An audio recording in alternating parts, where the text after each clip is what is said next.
Okay, so we were on line 39, line 40. I have a question about line 40. Yes. And this might be that I'm naive and I don't know, and Jill can tell me. I didn't know that you had to have that for Fannie or Freddie, even if it is under your own, or even if it is a brand new house. Which one? The cost approach completed. Cost approach. I don't know. I rely on Appraisal. I know. Those are I thought they didn't have to do it I anymore. was surprised that that question was there. I thought that was only required on FHA or VA construction. Am I wrong?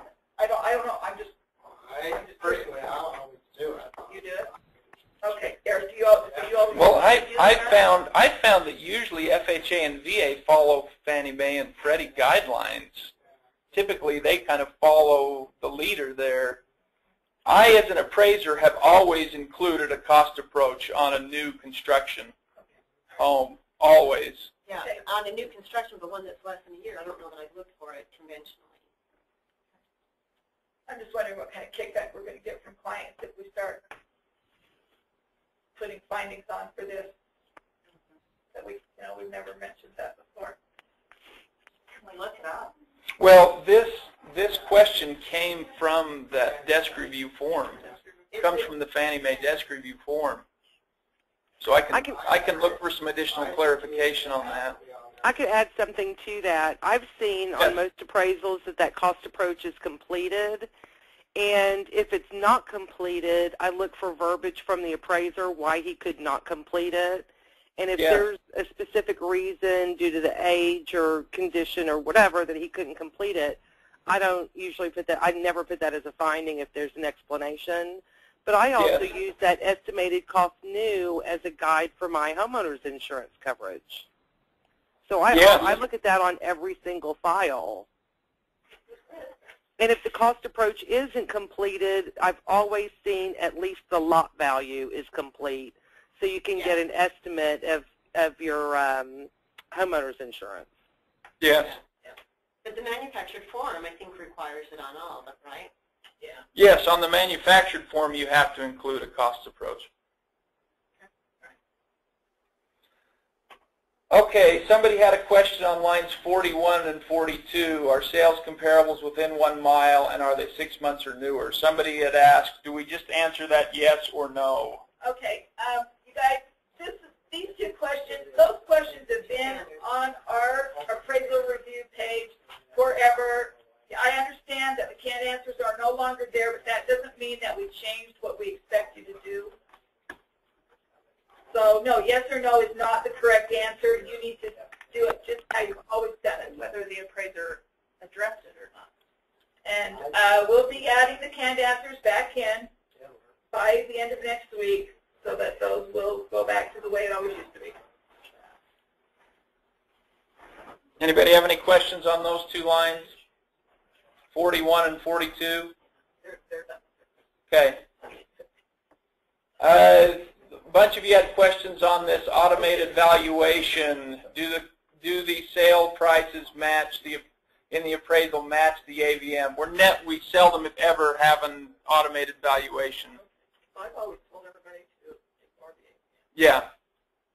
I think the only reason we put this in here was at one time on the pre-fund reviews, we had a client asking for that specifically, so I think it's just a legacy thing that I don't think we really even need to address. So will you be removing that question? I think we can remove it.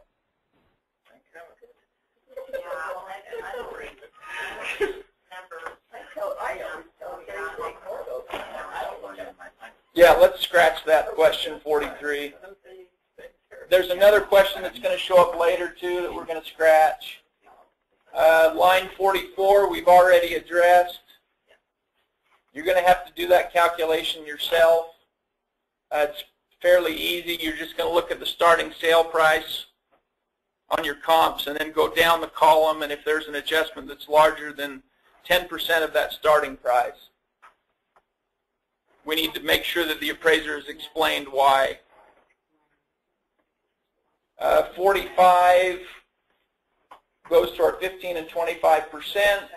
We just want to make sure the appraiser has explained why, if any, of our gross and net adjustments exceed 25 and 15%. Question 46, I think it's pretty self-explanatory. For condominiums, I think they need to have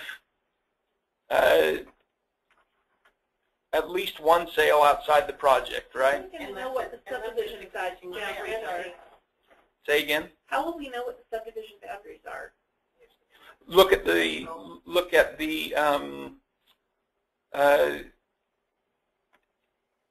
on the subject line form, at least on the condominium, it'll tell you which project it's in. The regular subdivision, I think, just go by the map and the distance. The legal And the legal description. Yeah. Yeah. You're kind of. But do you have a question But I either don't on the know the condo cost, as far as having one in and one out? Do they put the legal on the contract? No. Your comparables? I think you have to have at least one outside the But do project. you have a question on that?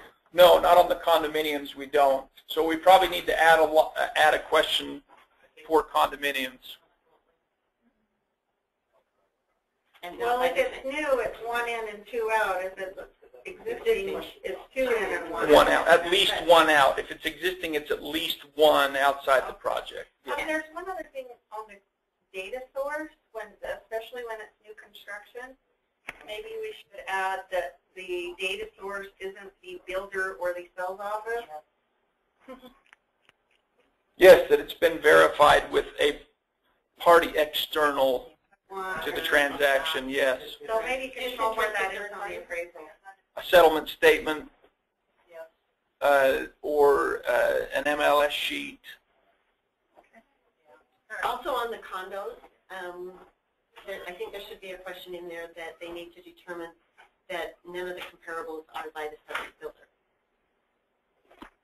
Because you don't want them to use another project he's got. The outside comparables Yeah. aren't the same builder. Yeah. Okay, yeah. Sometimes it's really hard to figure that out. Well, that's why they need to address it specifically. But this is what I'm saying. How am I going to figure that out? The appraiser's going to say, can't The treat this appraiser outside. has- The appraiser has to make the comment. Okay. Yeah, the appraiser doesn't comment. All right. And if you're in They an area, comment, they didn't comment. Yeah. what if you're in an area where, it's just the builder's building everything, but if it's like, can we put NA then on negative? Well, they gotta go No, find it's gotta some be outside. Yeah. They're going You don't want to have to go a couple miles. Yeah, Even if it's inside like that. yeah, And then you go after address, and he has to go. Yes. Okay, that's great. Thank you. Yeah, the only time we're going to answer that no is if the appraiser hasn't explained right. where he's gone and why he hasn't used something either from another builder or outside the project. Okay, line 46 we've already done. Line 47, you're just going to look at the bottom of the adjustment grid in the prior sales history to make sure he's reported them there. There's no way for us to control that because we don't have access to MLS data. So we'll actually just reword that to say, was that section completed? Yes. 48 is 48, we had a lot of questions on this. Did the appraiser leave the income section blank? That's going to apply only to single-family residential housing. Okay. That we can answer yes on that. Okay, because I think that a lot of people were wondering, so we need to verify for sure that on single that it has to be blank. I mean, what if it's a... If they've included an income approach, it's a red flag, meaning that this home is being rented. It's not a primary residence.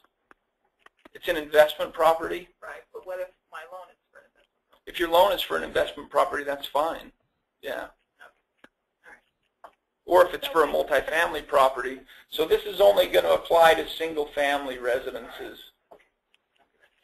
What you're saying is, if they have some income in there and it's an owner-occupied, purchase or refinance, then we should be, that should be a red flag if they've got That should income be a in red there. flag, because why are they completing an income section on an owner-occupied property? Correct. Yeah. Right. So it's NA if it's blank and it's a purchase or refi of an owner-occupied, and if there's income there and it's an investment, then they should have something there. That's correct. You don't have to mark it NA. You could mark it yes. I'm going to change the question wording so it'll be easier for you to understand what you should answer.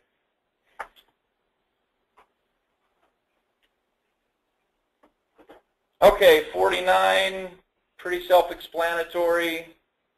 We're just looking for sale signs, or if the appraiser's appraised it in July and one of his comp pictures has snow in it, he's probably used the MLS photo, and he's not supposed to do that. That's if we can see our photos. If we can see the photos, that's correct. Line 50, is the appraisal marked as is? If it's marked anything other than as is, then we need to mark that no, and it's probably either an insignificant or a moderate finding, depending on what the appraiser has described as what is subject to completion. Unless there's a final with it. Unless there's a final with it, that's correct. This is another question that we're going to have to rework just a little bit so that everybody can understand what we're trying to get at. Yeah, maybe we could add, is the appraisal marked as is, or is there a final completion certificate? But we'll have to look at that and change it. Okay? Can I jump back to the photos? Yes. This is just kind of a question more than anything. How often do you guys see that the photos don't match the description of the property, or the property address on the photo isn't the property address that's on the comp? And if it's not a big deal, fine, but is it something that maybe we should address?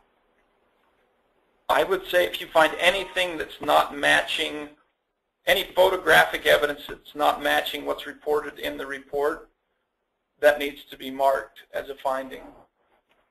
We need to get some additional explanation or clarification from the appraiser as to why that is. Usually it's because he's using MLS photos and he's in a hurry, and he didn't even go and inspect the comps, and he's put the wrong MLS photo in there. Well, I've seen them where you've got duplicate photos of your comparables. The same, you've got two pictures that are exactly the same. Yeah. And that can be reasonable if it's a condominium project. You know, could be all the buildings look the same, but there needs to be some explanation. If something in the photo addendum raises a red flag, we need to probably get some additional explanation. I want to ask a question.